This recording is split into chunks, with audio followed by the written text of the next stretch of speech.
Well, for analysis on our Lesotho story now and a little more, I'm joined by Isaac Mogotsi. He's the founder and executive chairman of the Center for Economic Diplomacy in South Africa. Isaac, thank you very much for your time. Now, I know that your interest right now lies in Russia and Ukraine, but we'll get to that a little bit. But I have to ask you while you're here about Lesotho, and probably most South Africans wondering this morning, why should we even care about what's happening in Lesotho? Lesotho is a country that is like in the very belly of South Africa. South Africa surrounds Lesotho completely. Lots of Basotos work in South Africa. South Africa gets its water, a lot of its water from Lesotho. Its electricity, we assist Lesotho in terms of the development of its economy, the export of textiles. So the relationship is very close. It's a very important neighboring country. So was it necessary, though, for South Africa to take the action or to sort of get involved the way it did over the weekend? But of course, South Africa is now chairing the SADC organ on politics, defense and security.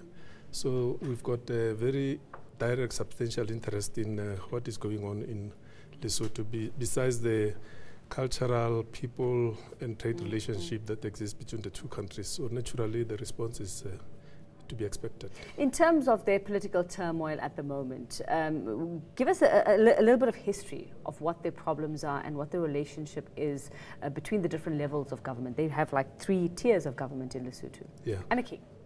No, I think Lesotho is a constitutional monarchy. We should also, as South Africans, remind ourselves that they gained independence long before we got our freedom. So in that sense, they are elder brothers, although we are big brother, quote unquote. So there's a lot we can learn from them. I think in terms of the question you asked, they've got a king, as you know, they've got parliament, their prime minister wields substantial power. As you know, the current prime minister, Tom Thabane, suspended parliament.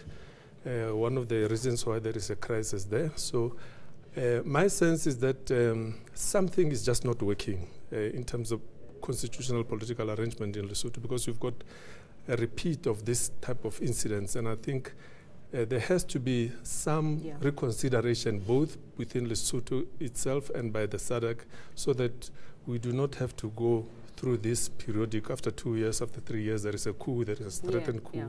So I think it's up to the leadership in Lesotho and SADC to see what actually can be done to come with a long-lasting solution for the challenges. What do we know about Tom Thabane? He's currently in South Africa. We know he's here. He was brought in over the weekend. What do we know about him? Good prime minister, bad prime minister, good politician, bad politician?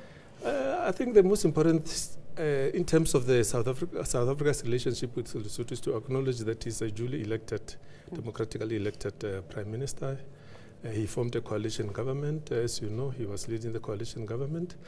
I think for the last 2 years that he was leading Lesotho, he seemed to be pretty good prime minister. I think it is not clear why the last few months things seem to be getting off the rail, you know, with his decision to suspend parliament and somehow to not properly manage the relationship within the coalition. But I think I was reading before I came here the editorial of the Citizen, where at the end they are saying, you know, it's not up to South Africa to choose who rules Lesotho, because it is an independent. It's not like Canada and Quebec. So Lesotho is a completely independent country. So if the Basotos feel their current prime minister is a good leader, at least the majority of them, I think we will have to abide by that decision.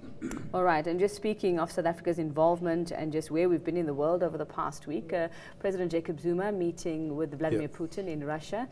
Concerns continue over Russia-Ukraine. Do you think it would have been a topic for them to discuss at all? I suspect President Putin would have briefed our president because it's a matter that troubles Russia very much. It's a matter that our president would have interest in because it's a global challenge, a global issue. So my suspicion is that, yes, there would have been some sort of discussion between the two leaders. What is, and I know that it's a particular area of interest for you, Russia and Ukraine and the conflict at the moment. It's been very quiet recently in terms of public interest.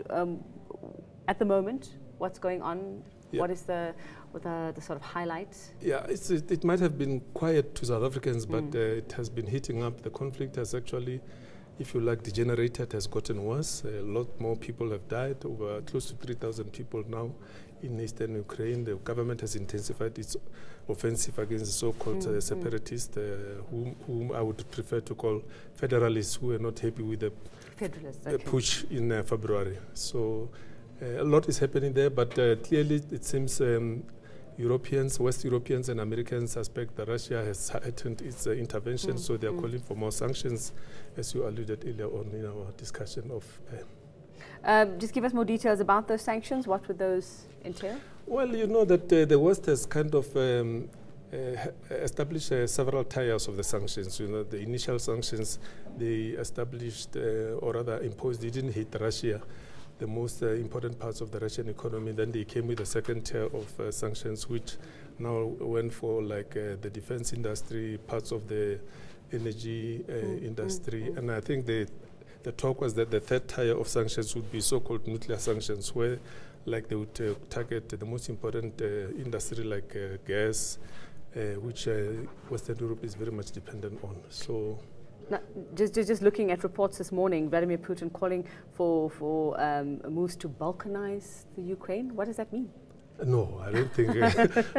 I still have to hear. But I think what he was saying is that, which is, I believe, from my own point of view, a legitimate point to make, that given the difficulties that exist, Ukraine has to consider how to create a federal arrangement that accommodates everybody. America is a federal state, Germany is a federal state, in a sense, UK is a federal state, Nigeria is a federal, lots of countries, Brazil in a sense. So I don't understand why the West should find it kind of inconceivable for Ukraine to come to some federal arrangement that accommodates the Russian-speaking people in the east of Ukraine. All right, so still one to keep track of. Thank you very much. Thank Isaac you. Mogotsi, founder and executive chairman of the Center of Economic Diplomacy in Africa.